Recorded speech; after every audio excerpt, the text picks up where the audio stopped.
24 घंटे के अंदर ईरान खुद को परमाणु पावर घोषित करेगा या 24 घंटे के अंदर इजराइल करेगा ईरान पर हमला। घड़ी टिक टिक करने लगी है। 24 घंटों के अंदर ईरान बन जाएगा न्यूक्लियर पावर या 24 घंटों के अंदर इजराइल दिखाएगा अपनी अटैक पावर। दोनों के पास हैं 24 घंटे जो इस बात को फाइनल कर देंगे कि अब विश्व युद्ध होगा या फिर परमाणु युद्ध।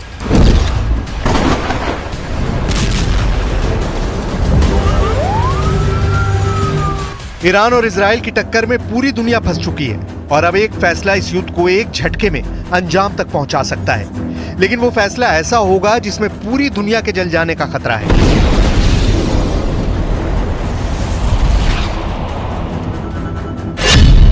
अमेरिका की मीडिया से लेकर दुनिया के कई हिस्सों में अब ऐसी खबरें छप रही हैं कि ईरान ने बहुत खुफिया तरीके से परमाणु परीक्षण कर लिया है। ईरान में भूकंप की खबर ने अटकलें बढ़ा दी हैं कि ईरान का एटम बम तैयार है और यही वजह है कि इजराइल अब खौफ में है। खबर यह है कि ईरान के सिमनान प्रांत में 5 अक्टूबर को जलजला आया। रिक्टर स्केल पर तीव्रता 4.5 मापी गई। इस भूकंप का एपिसेंटर ईरान के एक परमाणु प्लांट के करीब 10 किलोमीटर नीचे बताया जा रहा है। इस तरह के झटके अमूमन भूकंप में महसूस किए जाते हैं, लेकिन अब ईरान में अंडरग्राउंड परमाणु परीक्षण होने का शक किया जा रहा है।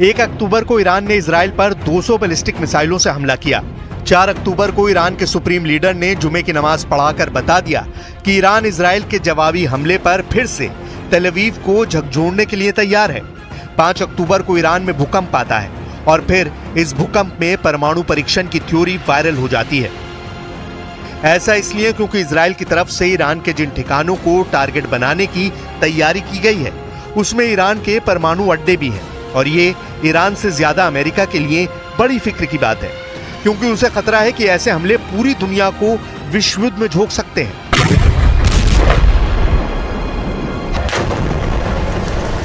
ईरान पिछले 20 सालों से अपना परमाणु कार्यक्रम बेहद सीक्रेट तरीके से चला रहा है। यहां तक कि अमेरिका को भी ईरान के सीक्रेट परमाणु कार्यक्रम के बारे में बहुत ज्यादा जानकारी हाथ नहीं लग पाई है। हालांकि 2023 में अमेरिका की न्यूज एजेंसी एसोसिएटेड प्रेस ने यह दावा किया कि ईरान ने अपना परमाणु प्लांट जमीन के इतना नीचे बनाया है कि अमेरिका की कोई भी मिसाइल उसे भेद नहीं सकती है।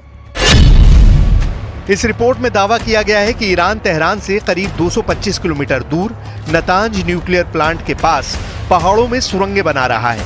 ये सुरंगें जमीन में 260 से 328 फीट तक गहरी हैं, यानी यहां अमेरिका का कोई बंकर बस्टर बम भी काम नहीं करेगा।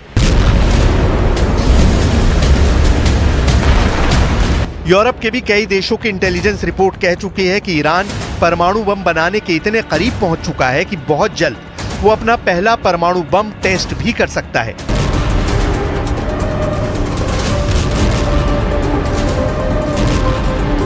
इसलिए 1 साल बाद अगर ईरान ने एटम बम बना लिया है तो इजराइल उसे कैसे काउंटर करेगा। ईरान की मिसाइल रोकने में इजराइल फेल रहा है।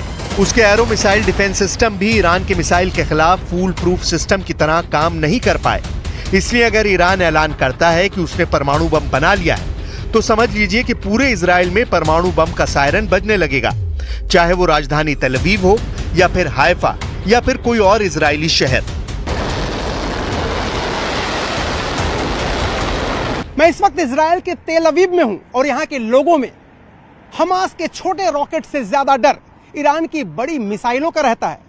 वैसे तो इजराइल का एयर डिफेंस सिस्टम 24 घंटे अलर्ट मोड पे रहता है और इजराइल की तरफ आने वाले हर ड्रोन को, हर मिसाइल को और हर रॉकेट को इंटरसेप्ट करके आसमान में ही खत्म कर देता है।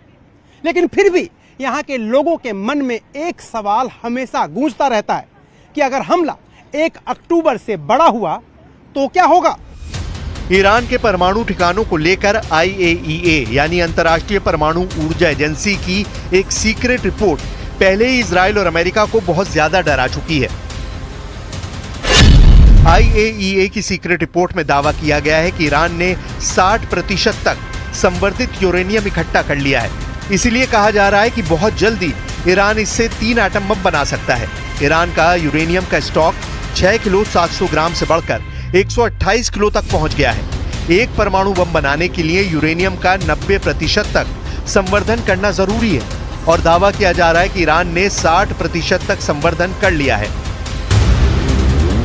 ऐसे दावे इजराइल और अमेरिका भी लगातार करते रहे हैं, लेकिन जब युद्ध के बीच हालात ऐसे हों और ईरान में आए एक भूकंप को परमाणु परीक्षण से जोड़कर देखा जा रहा हो, तो समझ जाइए कि इजराइल के लिए बैकफुट पर आने का वक्त आ गया है।